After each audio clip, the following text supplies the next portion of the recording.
great it would be to get to 100 and still be running around on your own 2 legs or on your own 2 wheels.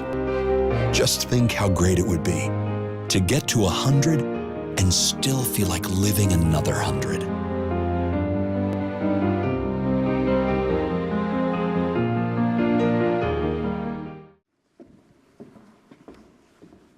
Thank you, Tom. Well, we're going to have another of our case studies now. So we have Atilla Cansun from Merck Consumer Health here, and he's going to talk to us about a rather innovative program that Merck is piloting, I think, at the moment. Exactly. What's it called? It's We100 is the name of the movement. So it's dedicated, thank you. It's dedicated to the dream of the company to help contribute to the society where humans are living 100 years. And specifically what we talk about, what we bid for, the dream of is, the terminology was used, coherent society, is the dream of a society where the young and the old depend on each other. Maybe they don't live with each other, but they interact, learn from each other, and build on their fortes. So specifically what we're going to do as of January in the UK is to start out a volunteering program with our employees at Merck Consumer Health that play the young part and match them up with the elderly to start something new and experience something new. So the motto of the program is going to be, there's always time for a first time. And we encourage the elderly who may not have experienced over a longer period of time, I'll show some data from a recent study, to encourage them to experience something new, to trigger a positive energy, to make them part of life, to give them this thrill that they may be missing, and to show them also that making the first step is going to be the spark into creating this movement. What I thought would be a great start also into the discussion is to share, maybe if, Holly, we can have a look at the chart, some of the, excellent. Yeah. So some of the recent learning. So over the past year or so, we have been studying in different countries from Malaysia to Chile, from the UK to Kenya, this area of what are expectations of people, of a society, of themselves, where the reality is they may be looking forward to a life of 100, if not more years, right? And the most recent one was about the elderly and their attitude of the elderly in Germany and in the UK specifically. We asked about 1,000 people, 60 to 89, to find out a little bit more about the qualitatives of what may hold them back, what is their attitude towards working. So similar to what you may have heard is 2/3, about I think 64% of the elderly, they're actually willing and wanting to go back to work after the retirement. So if you think about the dynamics that are going on in the vast majority of European businesses, that people start as of 60, counting their days, years and weeks and days towards retirement. And if it's kind of a normality for people to, even if it's the most capable employee, to kiss them goodbye and push them out into their next stage that everybody's comfortable with. However, 2/3 of them have in the back of their mind, if there was a possibility, they would like to go back to the workforce. The other thing that was very interesting is about 83% actually are willing and wanting to learn things from the younger generation. Don't you wonder about the 17%? I know. I mean, obviously you can. Like, I can learn from older people. I always wonder about these people who don't give the answer. There's always the other part, right? So we focus on the 83% who are willing to open up and learn, maybe not as young as the child here, but why not, right? It's about the attitude. So this also eliminates these prejudices of, I think, Baroness Altman was referring to, people are a little bit stamped as they're rigid, they're not willing to learn, they may be omitting some of the trainings, also because I'm about to go to my retirement, right, what to expect. So does HR, and the corporation says, you know, they have a couple of years to go, why should we invest into this employee? Though vast majority are actually willing to learn. Then we also tapped into this territory of doing something, giving yourself a stimulus, an impulse, doing something new. This is very sad actually, I'm kind of embarrassed to share this, but more than half of people in the UK are complaining that they have not experienced anything new over a year or so, which is ridiculous, right? It is the routine that we're going through, and that becomes normality for the elderly, that they have this life, they are, you know, pre-tailored for them, they're in pension, and hence there are not really the expectations to step out of that routine and experience something new. And this is going to be the core of the idea, which I'm hoping will get big resonance in the UK, of there's always time for a first time. Okay. And why not doing a crash course, digital crash course? Why not learning how to date online, right? A lot of them may have lost their partner or have separated. They don't give themselves the benefit of the doubt and see what may come out. The other piece that's very interesting I wanted to share, again, from a qualitative perspective, what are in between the lines here happening is that about 2/3, again, of the elderly, they feel like they're being held back from actively participating in life. And a couple of the aspects of this is the younger generation and their attitude towards them. We just talked about it actually outside, that they're not doing themselves a favor by not discriminating in so many different ways, but when it comes to the elderly, it is okay to pull jokes, and it is kind of fine to put them to the side and celebrate the youth of the rest of us, right? And so they feel it. And 2/3 of them, they feedback that they don't feel comfortable in their corporate environment, in the fact that the HR is kind of skipping their name if it comes down to the training, who are the few people who are going to be sent over to be trained in this new great technology and whatnot. And so this is the piece that is not about capability, it's the piece about emotions. It's the piece that requires the society, and then in the context of the economies, the corporations, the politics, to help people break these barriers. So those are kind of the 4 or 5 of the data that we have just found out about. And even more so as a company, Merck Consumer Health, and all of our employees, I can talk for 4,500 people, we are wholeheartedly behind this movement of We 100, believing that everybody has the right and should get the support to live 100 great years. And if you ask me how to do that, is the core of it is going to be the coherent society, the generations where the young stands in for the old shares their experience and expertise with the young, and build on their strengths, build on each other. So when I listen to you, I mean, it sounds great, and it's a very worthwhile initiative, but I hear you saying, you know, we the young will help the old. Like the old are out there and the young are inside Merck or inside any company or whatever. But of course you've got some old people working for you too. Yes. At least, you know, middle-aged or late middle-aged or whatever. Yes. And I mean, it's young people outside the company and older people within it as well. I mean, I presume I'm just being simplistic, but it reminds me a little bit of the awful programs that we as children were allowed to do when we were teenagers. And I don't know if you have the same awful expression for it, when you were sent off to visit people and it was called granny bashing. Oh, no. Everyone here remembers granny bashing, you know, where you were, you know, you go and visit an old person. Horrible. And it's so, I mean, you didn't do anything terrible to them, not really, but it was so patronising in a way. Yeah. And so how do you get past that notion that, you know, oh, we're being so good to people, oh, we're trying to help them? I mean, you said it. You said about how we can learn from them too, they can learn from us. It's both ways. But how as a company are you going to approach that? So, great question. So we're looking at the whole spectrum of 100 years. So the program has, We 100 has 2 aspects to it. One is the younger. So we'll look at the kids in primary schools. We call it the Healthy Hour. We're about to also introduce this in Africa and South Africa, starting out with a couple of schools, teaching kids, the old coming in. Right. So they're giving their pharmacists, doctors, they're becoming teachers in the program, educating the young that life is not about the sprint that they're thinking they're being told for the next 30, 40 years, you know, finishing high school, going to university, nailing the fattest job, and, you know, it's a sprint as it is, right? But that it is a marathon. And if you want it to actually function properly when you hit 100, we say, you know, iconically, you want to blow the candles of your own 100th birthday cake, and you want to be dancing to your favorite music on your own legs and bite into your cake with your own teeth, right? How do you? And you can't intervene on that when you're actually realizing, oh God, my back is hurting, and you know, my knees, and they won't. Right? So I don't have the teeth anymore. It's just way too late. So we're looking at the 2 ends of the spectrum. The younger that ought to be taught that the real life ahead of them is not the one that goes up until you get the job and then, you know, you push your career with trainings. It's about 110. I mean, at the moment in Germany, the newborns, they're projected by life insurances. This is not my own, you know, positive thinking. 108, 109 years, right? So they better learn, next to math and physics and geography and everything, how to take care of themselves.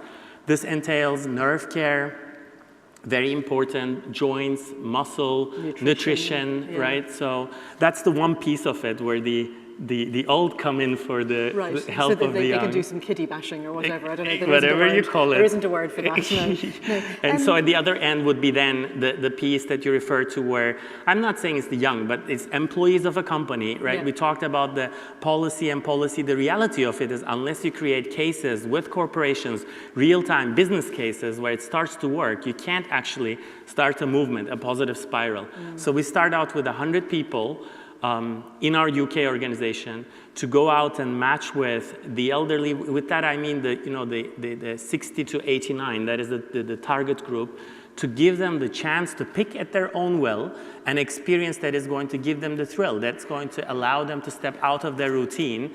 And let's see what happens. So it's meant to be for the entire year. So we have a plan also to seed in people out of the goodness of their heart. We don't have the huge budgets to move now all of the UK, right? But to create these examples concretely that you can maybe watch on the TV, hear on the radio, and read in the magazine and get inspired and be part of it. And I mean, something that I've heard from people is that, some people are very happy when they're retired, but some people retire and then they feel useless. This is the word they use. They say, I want to be useful. Yeah. It's not that I want someone to visit me, or it's not that I want, someone to provide me with something I don't have. It's that I want to still have a purpose. Yes, absolutely. So is that something that you've heard back, and is that something the program is looking at, giving people a purpose? Absolutely.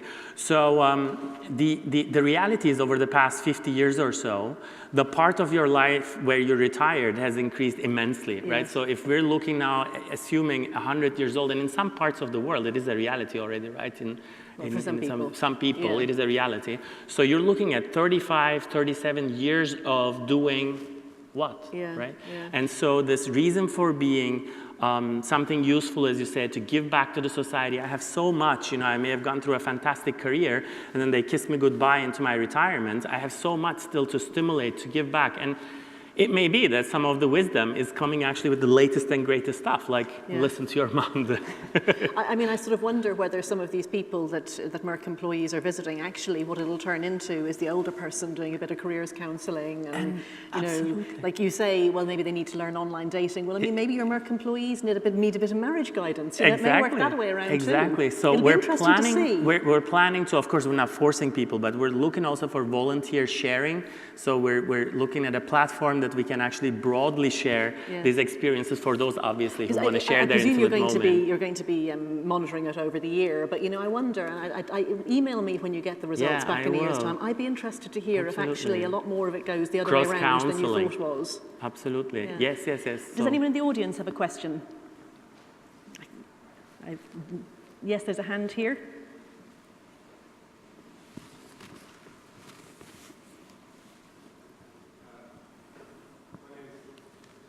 I don't think it is. No, it's not on. We don't. You shout, yes. They're going to just turn it on for you, I think. Thanks. Oh, yeah. My name is Jan, I'm from Three Hands. So it strikes me that certainly the potential for an intergenerational learning element is there, but I also wonder if you've thought about this in terms of not just the social impact of this brilliant program, but also the fact that the older people are quite potentially your customers as well. And it strikes me that we have the chief marketing officer talking and not the chief corporate responsibility person talking. So what's the market opportunity here? There, you should become a journalist. That's the question I should have asked. No, great question. So we have separated the We100 project out from everything else that we're doing. Of course, we do have we are active in different parts of healthcare, but we're thinking about this solely as a standalone project, a concept to cross-fertilize across generations and see what happens out of it. So the way kind of it touches what we're doing as a business also is, of course, we're interacting with a lot of pharmacists, right? They're full of wisdom. They have a lot of passion for teaching kids. We talk to a lot of doctors who also want the chance to step out of their routine. So I was, earlier this year, I was in Mexico. There was a room full of Costa Ricans. They were saying, we want to sign up our whole clinic to go out to schools and share these very practical things that can be life-saving in the worst case, in the best case, prolonging their lives. So that is kind of the link in my job. I'm listening to consumers, patients, but also a lot to pharmacists and doctors. So we're trying to bring them together in a meaningful way. Thank you. Any more questions? Don't think right now. Are you going to be one of the volunteers? Yes, I'm definitely looking into. Yes, Yeah. we have thought about up to 3 weeks of volunteering, which means that the company is allowing the employees to step out and sign up for this project.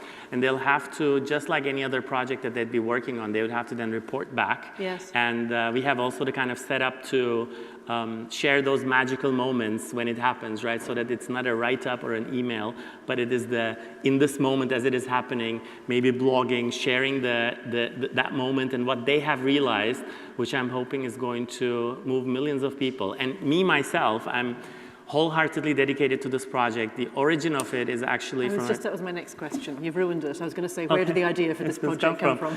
I mean, the idea is kind of in the DNAs of the company. So it started out as a pharmacist company 350 years ago. So they were mixing potions for the neighborhood, listening to them and everything. So there's a historical part to it. But me personally, how the spark came to me is my own dad. He was so interested in early retirement.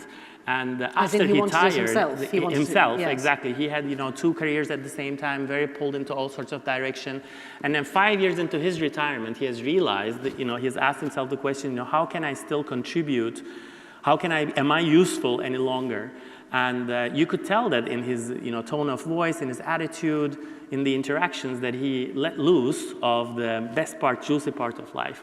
So we have talked about it, and he himself then applied for jobs. He used to be an architecture professor, this happening in Istanbul, and is now leading the architecture faculty for one of the universities in Istanbul. He's 72 years old, and he loves it. It meant for him, after 10 years in architecture, of course, the software has evolved, the ways you teach stuff, and the content is no more what it was when he was good at his job, right? But it needed the 83% of him to get reactivated, show the openness and the willingness to learn from the young, from his assistants, from the PhD students, to get into the software and be able to function with the millennial generation.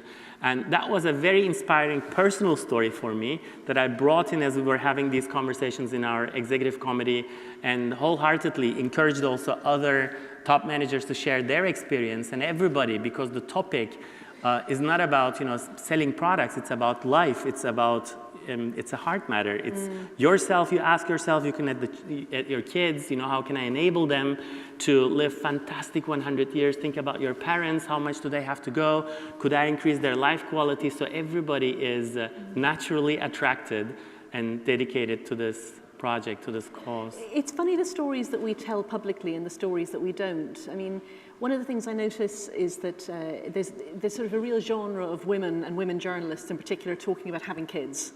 Like if you want to read articles about, whether the person had a cesarean or whether they, tried for natural childbirth or something, you will find thousands.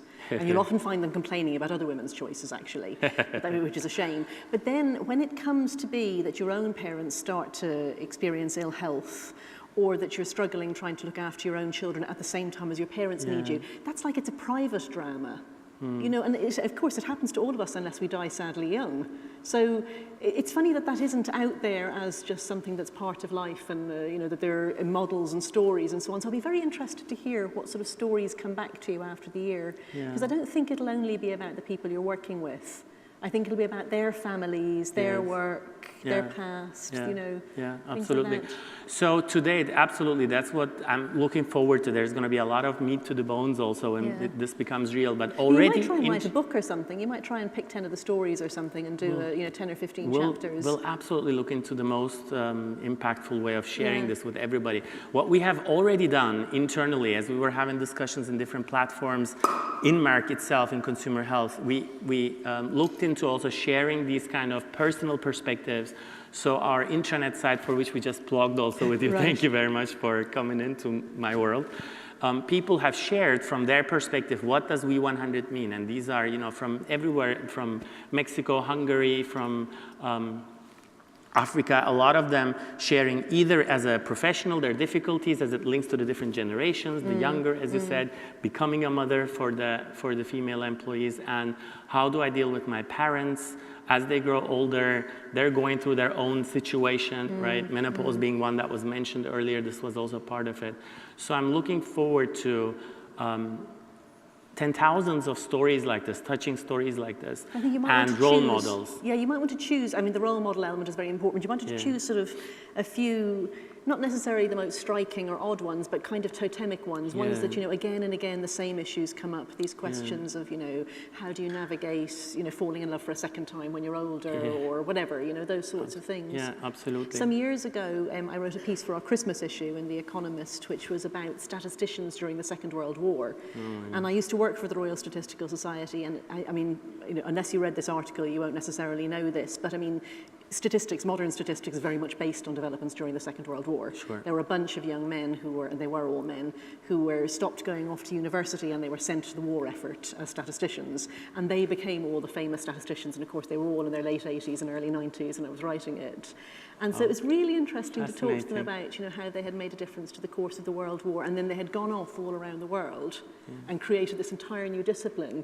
And it just strikes me, you're going to have people telling you, you know, similar stories of things you had no idea about. I think so. You should too. capture them. Yeah, You should definitely capture them. Definitely. And pick together with you if you're interested. I'll Well, share do some share of with them. me in a year what you hear about it. I think we're out of Excellent. time. Thank you so much. Thank you for It's a really inviting me. interesting Thank you. project. Thank you.